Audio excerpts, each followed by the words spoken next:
Some students at Forest High School take to new heights. I'm Ashley Alvarez, and coming up on GTN News, I'll have that story. 12 years later, Gainesville police are remembering one of their own in more than one way. We'll tell you how coming up on GTN News.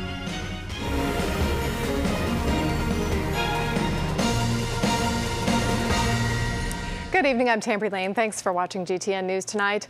Gainesville police are remembering one of their own. He was killed in a freak accident 12 years ago. In 2001, 23-year-old Scott Baird responded to a call about a batting cage in the middle of a road. While he was waiting for help, someone crashed into the cage, which slammed him into his car, killing him. Police still don't know who did it. GTN's Joanna Wise joins us now live from where the accident happened. Joanna, a vigil is being held tonight to honor the fallen officer. Tambry, I'm on Northwest 16th Terrace, where people will be gathering for the candlelight vigil within the next hour. If you take a look right next to me, there's already a memorial set up for Baird. A candle has been lit alongside a blue and white floral wreath. But that's not the only way people are remembering the fallen officer. Kelly Gaudet always had dreams of going into law enforcement. Family kind of put it on the back burner for a long time. Spending time with her son became her first priority, but eventually she passed along her dreams. He wanted to be a police officer from when he was very little and wanted to someday hopefully be in the FBI, so he was working towards that goal. It was the day she realized her child had become a man, a ride-along that began to rekindle her dream. It was amazing. It was amazing. He was a very caring, compassionate, very knowledgeable officer. 2 short months later, she got the push she needed, a painful one that came with a knock on the door. It's still very fresh, just from the moment of finding out and everything. It's very fresh in our minds. It was, I can't even describe it. It was beyond devastating. At this point, we've always said year after year after year is there's still somebody out there that knows what happened. While this case is at a standstill, now Gaudet is cracking other cases as a detective. But as she moves forward, she knows she'll always have that ride-along. I would love nothing better than to, model myself after the law enforcement officer that he was.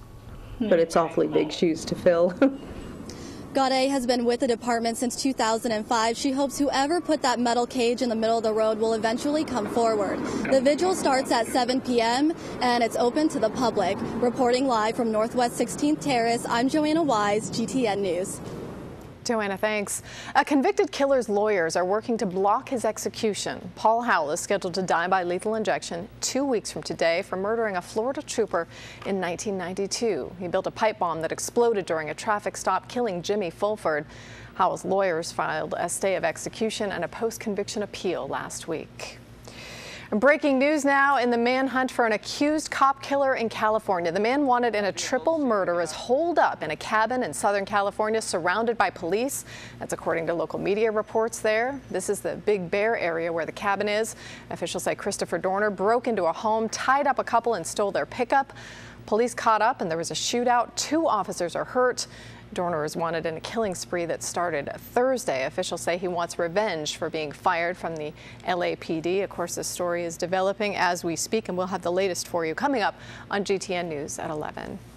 Some big changes for our Wednesday. Chances are we're going to need an umbrella. Meteorologist Dan Bronis joins us live from the Weather Center with tonight's first alert weather. Dan.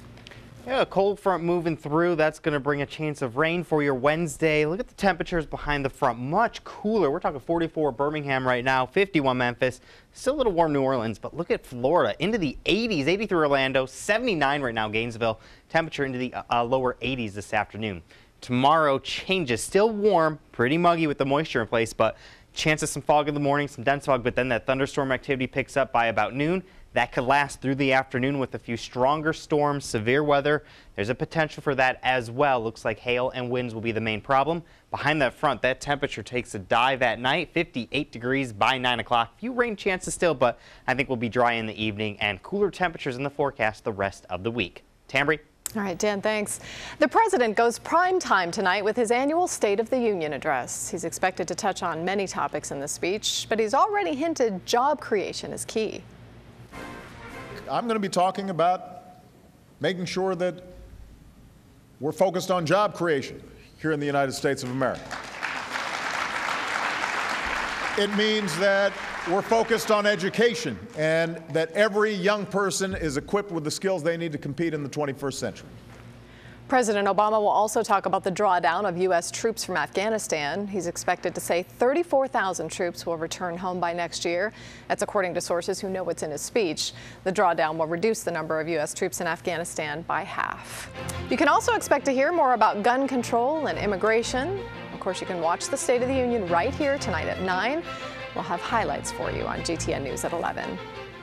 The Alachua County Commission is coordinating plans for a new bridge across I-75. Commissioners met today to talk about creating an overpass with a new road.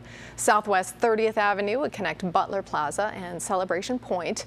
Commissioners say the project would make it easier for drivers to get around in that area. The commission is also giving the green light to Mindtree Limited, approving an amendment to a rebate incentive.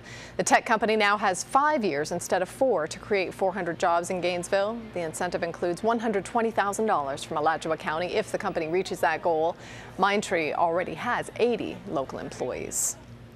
A local airline is being recognized in a big way. Silver Airways is the 2013 Regional Airline of the Year. That's courtesy of airline magazine Air Transport World, which says the Fort Lauderdale-based carrier is showing outstanding growth and customer loyalty. We're hearing a lot lately about drone technology. It's the center of controversy on a global scale. Closer to home, the Marion County Sheriff's Office and Duke Energy are considering using the unmanned craft, and you might be surprised who's creating them.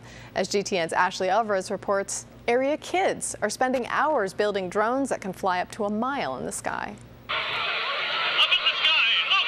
It's a bird! It's a plane! No, it's a flying drone. Lucas puts on his goggles, then he starts flying the copter prototype.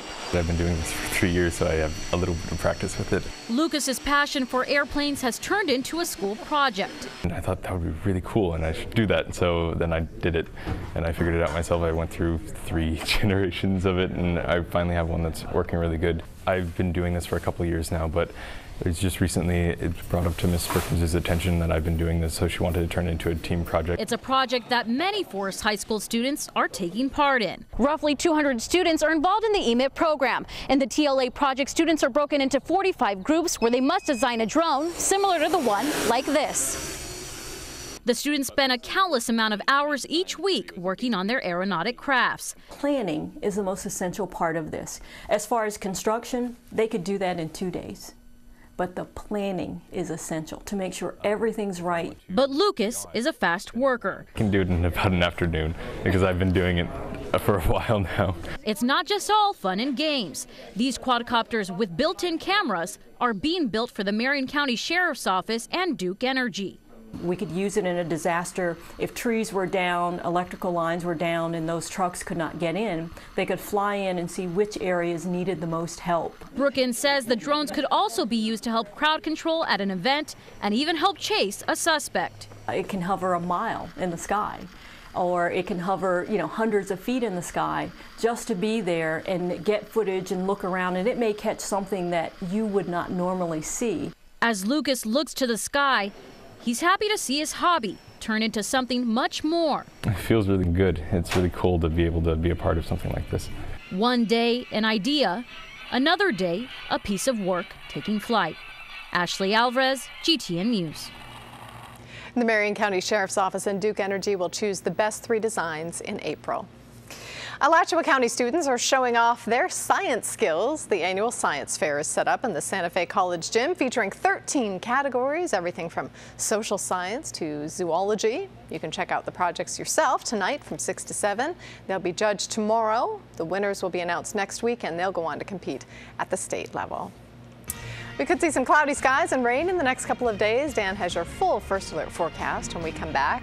And then later, I'm Julie Quittner outside the O-Dome where the Rowdy Reptiles have camped out all day to get into tonight's Florida-Kentucky game. Coming up in sports, hear from both head coaches and what the Gators will have to overcome. If you have a news tip, call GTN News at 331-4GTN or email us at news@mygtn.tv.